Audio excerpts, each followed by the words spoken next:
त्यांच्या भाषणाची आपण संपूर्ण क्लिप ऐका. मला अपेक्षित होतं की लोकसभा मतदारसंघामध्ये लोकसभेसाठी म्हणून त्यांनी काय काम केलेलं आहे, त्यांच्या सोबत गेलेले जे अनेक लोक आहेत,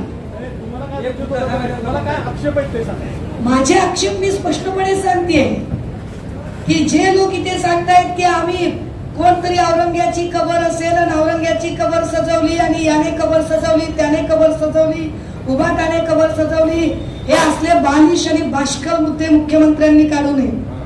या बाष्कल मुद्द्यांवर मुख्यमंत्र्यांनी बोलू नये. मुख्यमंत्र्यांनी सांगावं की इथे संभाजीनगरच्या मेट्रोचं काय झालं, संभाजीनगर 100% स्मार्ट सिटी झाली का, संभाजीनगरामध्ये मागच्या 2.5-3 वर्षामध्ये नवीन इंडस्ट्रीज कुठल्या आल्या, संभाजीनगर मधल्या एकूण पॉप्युलेशन मधल्या किती लोकांना त्यांनी रोजगार उपलब्ध करून दिले, संभाजीनगर मधल्या महिलांच्या सुरक्षेचं काय केलं, यावर त्यांनी बोलावं. इथे तुम्ही औरंगजेब, औरंग्याची कबर शिवसेना उभाट्याच्या नेत्याने सजवली, कोणी सजवली होती ती कबर, हे कुठले उद्योग काढलेले आहेत. निवडणुका जेव्हा हातातनं निघून जातात आणि पराभव स्पष्ट समोर दिसतो, हे क्लिअर आहे की मराठवाड्यातल्या 8ही जागा आज महाविकास आघाडीकडे येत आहेत. हे जेव्हा त्यांच्या लक्षात येते आणि त्यांच्या पायाखालची वाळू सरकते, त्यावेळेला जाणीवपूर्वक महागाई, बेरोजगारी, महिला सुरक्षा आणि शेतमालाचा भाव या मुद्द्यांवरून हे निवडणूक घाणेरड्या पद्धतीने जर धार्मिक वितंडवादाकडे नेत असतील तर त्यांना ते मुख्यमंत्री आहेत याची आठवण करून देणं गरजेचं आहे. मी तक्रार दाखल करत आहे. तक्रार दाखल करण्याच्या आधी मी आपल्या सगळ्यांना त्याची माहिती देत आहे आणि आपल्या सगळ्यांच्या माध्यमातून विनंती करत आहे की निवडणूक आयोगाने कुणाच्याही दडपणाखाली न येता, मुख्यमंत्री आहेत म्हणून दडपून न जाता निरपेक्षपणे न्यायबुद्धीने वागले पाहिजे. आपण जी आकडेवारी, मतदानाची टक्केवारी वाढली असं म्हटलंय, तुमच्याकडे आकडा कुठून आला आहे? हा आकडा मी नाही दिला दादा. हा आकडा निवडणूक आयोगानेच प्रकाशित केला, ज्याच्या प्रिंट हा निवडणूक आयोगाने, राज्य निवडणूक आयोगाने मतदान झाल्यानंतरच्या 2 तासानंतर जी आकडेवारी दिली त्याच्यात परत 4 दिवसांनी आकडेवारी वेगळी दिली आणि ज्या 2 आकडेवारीमध्ये तब्बल 2 ते 3.75% एवढा फरक आहे. आकडेवारी मी नाही काढलेली. नाही, मला काय वाटतं हा मुद्दाच महत्वाचा नाही. मला तर असं वाटतं की मुख्यमंत्री एकनाथ शिंदे हे घटनाबाह्य आहेत. ते मुख्यमंत्री पदावर राहूच शकत नाही, ते बेकायदेशीर आहे. पण माझ्या वाटण्याने तुम्ही काहीच करू शकणार नाही ना, मी पण काहीच करू शकणार नाही. माझं म्हणणं आहे की आकडेवारी कशी काय बदलली आणि ती कशी वाढली. दादा, काल 2 सभा झाल्या. आज या खुलताबादला तुम्हाला खुलं निमंत्रण आहे आणि आज बाजार सांगलीलाही मी आहे. 10 तारखेला सर्वमान्य पक्षप्रमुखांची सभा येथे होईल. राज्याची परिस्थिती काय वाटते तुम्हाला, तुम्ही फिरताय दौऱ्यावर? मी आतापर्यंत जे एकूण 27 मतदारसंघ फिरलीये, विशेषतः भंडारा, गोंदिया, वर्धा, चंद्रपूर, त्यानंतर यवतमाळ, बुलढाणा, धाराशिव, परभणी, हिंगोली, हातकणंगले, कोल्हापूर, माढा, बारामती या मतदारसंघांमध्ये निश्चितपणे महाविकास आघाडी एक अत्यंत शानदार प्रदर्शन करेल. ओव्हरऑल राज्याचा विचार केला तर आम्ही 30+ असं आमचं प्रदर्शन असेल, खात्रीने.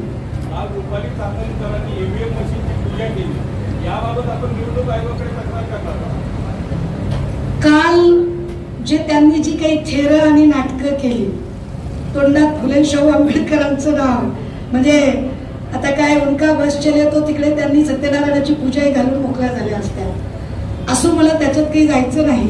पण काल त्यावर तक्रार दाखल झाली आणि रुपाली चाकणकर यांच्यावर सिंहगड पोलीस स्टेशन मध्ये गुन्हा दाखल झाला आहे. मतदानाची टक्केवारी फार कमी होत चाललेली आहे. बारामतीत फक्त 48% मतदान झालं. 47% झालं दादा, 48 पण नाही. आणि मला तेच सांगायचंय की ज्या अर्थी मतदानाची टक्केवारी कमी होते याला कारण एक महत्वाचं हेही आहे की ज्या पद्धतीने धाकदपटशाचं राजकारण केलं जाते, एक दडपशाही केली जाते, लोकांमध्ये दहशत निर्माण करण्याचा प्रयत्न केला जातोय. काल परांड्याला अगदी बूथ केंद्राच्या समोर ज्या पद्धतीने एक निर्घुण हत्या झाली, असं सगळं बघता लोकांमध्ये भीतीचं वातावरण पसरू शकतं. सत्ताधारी निवडणूक हातातून चालली आहे, त्यामुळे ही दडपशाही करत आहेत. कालची परांड्याची निर्घुण हत्या ही तानाजी सावंतांच्या गावगुंडांनी केली, हे आम्ही पुन्हा पुन्हा सांगायचा प्रयत्न करतोय. त्यामुळे मतदानाची टक्केवारी वाढवायची असेल तर मोदींच्या चमकोगिरीच्या जाहिराती कमी करून लोकशाही किती महत्वाची आहे याच्या जाहिराती वाढवायची गरज आहे. आणि महत्वाचं म्हणजे राज्यात निर्भयपणे वावरता यावं नागरिकांना, असं वातावरण तयार करण्याची असं ओवेसींनी परवा प्रश्न केला, जर शिवसेना बाळासाहेब ठाकरे पक्षाला जर मुसलमानांची मतं हवी असतील तर 6 डिसेंबरची घटना हे केलेलं पाप आहे का, हे त्यांनी स्पष्ट करावं. तुमचाच काय पक्षाकडनं काही आलेलं नाही. ओवेसी साहेब आणि त्यांच्या एकूण विद्वत्तेबद्दल माझ्या मनात प्रचंड आदर आहे. खूपदा ते लॉजिकली बोलतात, बऱ्याचदा लॉजिकली बोलतात, अधूनमधून भाजपाची स्क्रिप्टही घेतात. त्यांनी जे काही आता, मी काही ते पूर्ण वक्तव्य ऐकलं नाही, पण आपण खरंच बोलत असाल असा माझा समज आहे. आणि त्यामुळे जर त्यांचं असं काही स्टेटमेंट असेल तर मला असं वाटतं की मुस्लिमांना आम्हीही गृहीत धरू नये आणि ओवेसी साहेबांनीही गृहीत धरू नये. ओवेसींनी कुठली तरी घटना सांगून मग मुस्लिमांचं काय करावं असं म्हणून मुस्लिम भावंडांच्या मेंदूवर शंका घेण्याची गरज नाही. They have that calibre, they have that potential, they can take their own decision. मुस्लिमांना स्वतःचा मेंदू आहे, स्वतःची निर्णय क्षमता आहे. त्यामुळे कोण संविधान वाचवण्यासाठी लढणार आहे, कोण अल्पसंख्याकांच्या हितरक्षणासाठी लढणार आहे आणि कोण भाजपला मदत करण्यासाठी लढणार आहे हे मुस्लिम भाऊ चांगलं जाणतात. त्यामुळे मी त्यावर भाष्य करायची गरज नाही. ओवेसींच्या किंवा मुख्यमंत्र्यांच्या कुठल्याही ट्रॅपमध्ये, भाजपच्या कुठल्याही ट्रॅपमध्ये न अडकता आम्ही आमच्या महागाई, बेरोजगारी, महिला सुरक्षा आणि शेतमालाला योग्य भाव या मुद्द्यांवर अडून राहू. एक पण ताई, जागा तुम्ही महाविकास आघाडीने दिली नाही ताई, एक प्रश्न असा मुस्लिमांना. आहे, तुम्ही मतदानाबद्दल साशंकता व्यक्त केली, आता भविष्यात काय काळजी घ्या जे निवडणूक होणार आहे? 2 प्रश्नांची जागा एक पण दिली एक्झॅक्टली दादा. अहो, मी तुमचा प्रश्न टाळलाच नाही. लय गुन्हे लेकरू आहे, तुमचा प्रश्न टाळला नाही. पहिली बाब, उमेदवारीची मागणी जे जे करतात त्याच्यातनं विचार होतो. माझ्या माहितीप्रमाणे जेवढी मला माझ्या पक्षाची माहिती आहे त्यामध्ये तरी निश्चितपणे आमचा एकही जे आमची मुस्लिम भावंड आहेत त्यांच्याकडनं मागणी समोर आलेली नाही. पण आम्ही आपल्याला आठवण करून दिली पाहिजे की आम्हीच आहोत की मागच्या वेळेला अब्दुलभाईंना, सत्तारभाईंना आम्ही उमेदवारी दिली होती. हा भाग आणि मंत्री केलं होतं. त्यामुळे आम्हाला अलर्जी आणि परहेज असायचं कारण नाही. कृपया चुकीचे परसेप्शन तयार करू नये, चुकीच्या नरेटिव्ह मध्ये जाऊ नये. लोकसभेला सुद्धा आमच्याकडे जर मागणी आलेली असेल आम्ही नक्की विचार करू. पण माझी जेवढी माहिती आहे, कारण मी एक जबाबदार पदाधिकारी म्हणून काम करते, त्या प्रक्रियेत काम करते आणि निश्चितपणे अशी कुठलीही मागणी झालेली नाही. हा एक भाग. दुसरा आपण काहीतरी सांगत होता, काय दक्षता घेणार पुढची?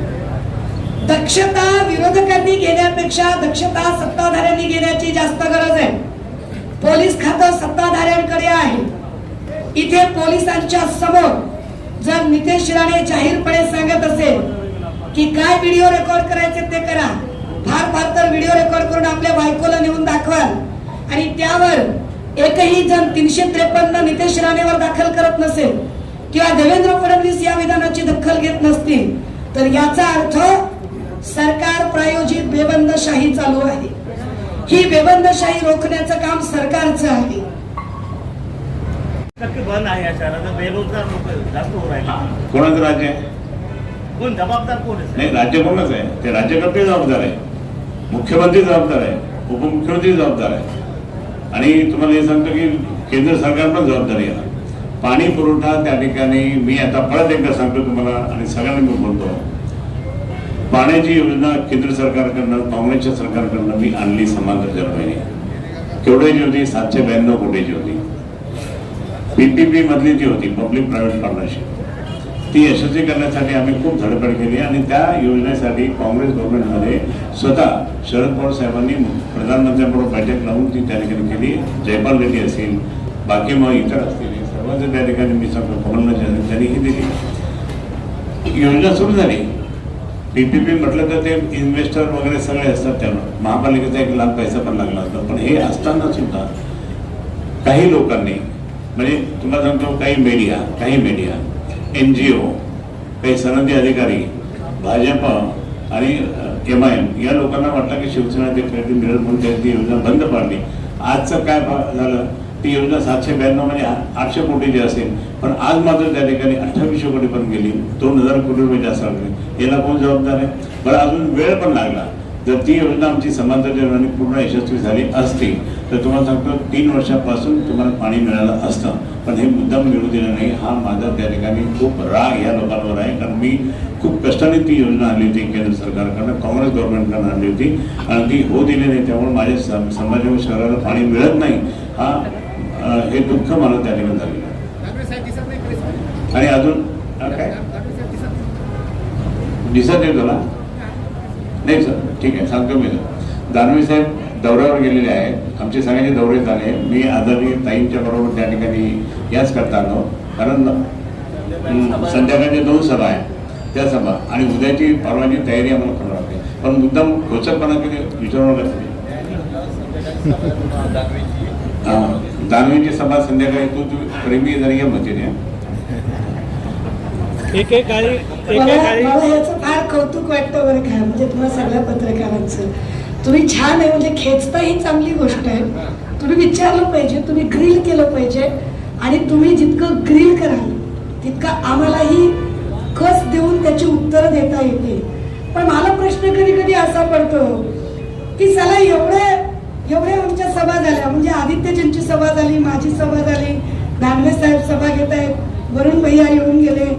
10 तारखेला सन्मान्य पक्षप्रमुख उद्धव साहेब येणार आहेत.